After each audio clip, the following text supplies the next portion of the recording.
everybody, welcome to the Beasting Out segment here on Big Balls Fantasy Football. I am your co-host, Greg Reifsteck, of course, talking about some go hards and some go softs in the Beasting Out mode that are going to get you either points or not get you points. So let's go into the fact that I am wearing this Chicago shirt, and I'm sticking up for my hometown because I'm a Bear fan, but I am not too confident in my team this week against the Packers. I think it's kind of obvious why. So we'll get to that in a minute. We'll get to Mr. Jay Cutler. We'll get to Mr. Cuddy Sark. But first, let's get to my first Beasting Out player, Marcus Wheaton of the Steelers, of course. Awesome wide receiver. A lot of you didn't pick him up in your draft, maybe in the later rounds, but all of you picked up Martavius Bryant, and he was going to be the guy you were going to go with, but Antonio Brown isn't going to be running against him. He's instead going to be running against Wheaton because of the substance abuse policy and the fact that Bryant is going to be suspended for 4 games. So you're going to have to rely on Wheaton for the next 4 weeks, and he is going to go nuts. He's especially going to go nuts on Thursday, I predict, because the Patriots have a very depleted cornerback position going on. They got rid of Revis. They got rid of Arrington. They got rid of Browner. They got rid of all of these guys that were their surefire guys, and now they're dealing with secondary guys. And Antonio Brown is going to have to be double-teamed. And, of course, Wheaton is going to just completely lose his mind. You have Big Ben throwing to him. Need I say more? I mean, you play Big Ben with this guy, and you're going to get, your 6 and your 6, and you're going to be so damn happy. So you definitely have to play him this week. My second go hard is, of course, Jeremy Hill of the Bengals, running back. We all know that Giovanni Bernard used to be the stud over there in Cincinnati, but last season it was just a big eclipse. It really was. Let's go to it. Hill versus Bernard. You have 222 rushes for Hill, 1,124 yards, and 9 touchdowns. Bernard, they just left him sit around on the bench and in the dust in the secondary position. 168 rushes, 680 yards, 5 touchdowns. I mean, it's the tail of the tape.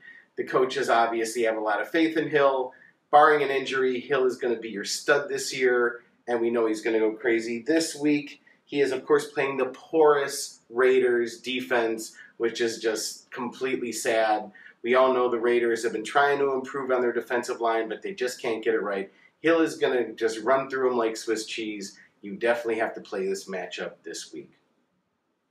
So let's switch gears a minute, and let's go with the fact that you are going to have to watch out for some people and not play them. And yes, some of them are the people that are people that happen to be on your homer team. Yes, Jay Cutler, of course, had Alshon Jeffrey as a weapon, and now it's up in the air. I have Alshon on one of my teams, and it looks like he's going to play, but it's, of course, just like last season with Brandon Marshall, where it's like, is he going to play? Isn't he going to play? I think him being your money guy, they're keeping it as the best kept secret in Chicago, but I think they're going to play him. But that's still not going to get Jay Cutler any kind of numbers because he is, of course, playing the Packers week 1. And even though he has the home field advantage, he is screwed. He gets inside of his head. He doesn't know what he's doing on the field, and he gets lost, and he throws a ton of picks.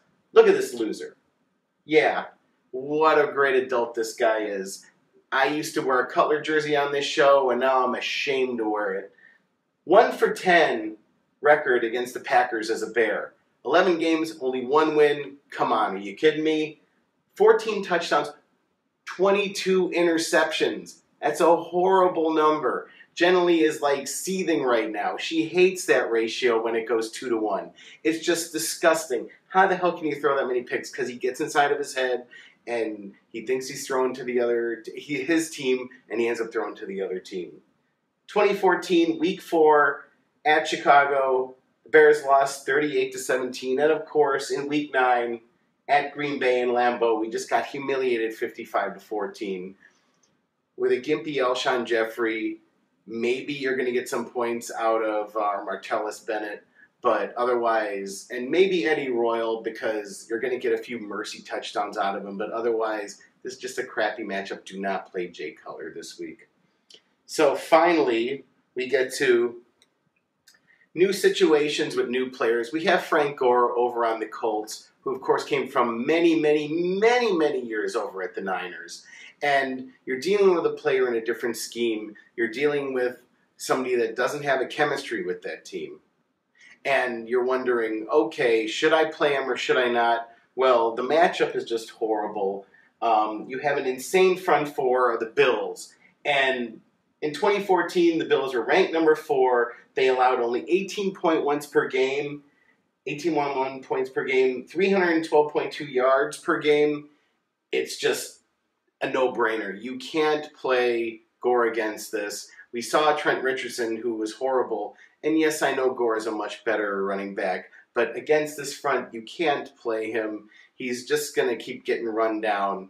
So Frank Gore, if you have to play him, you do. But just have caution. You're not going to get a lot of points out of him because the Bills were just a crazy defense last year. A lot of people picked them up late in the season. And you know what I'm talking about. And I know Andrew Luck is there. And I know he's going to pass like crazy, and he has T.Y. Hilton. But I think they're going to have to abandon the run because they're going to stop the front four are going to stop them early in the game, and you're just going to have to hope that Andrew Luck bails them out and gets you some T.Y. Hilton points if you have them. So that's it for our show this week. Thank you very much for tuning in. Again, go get our app.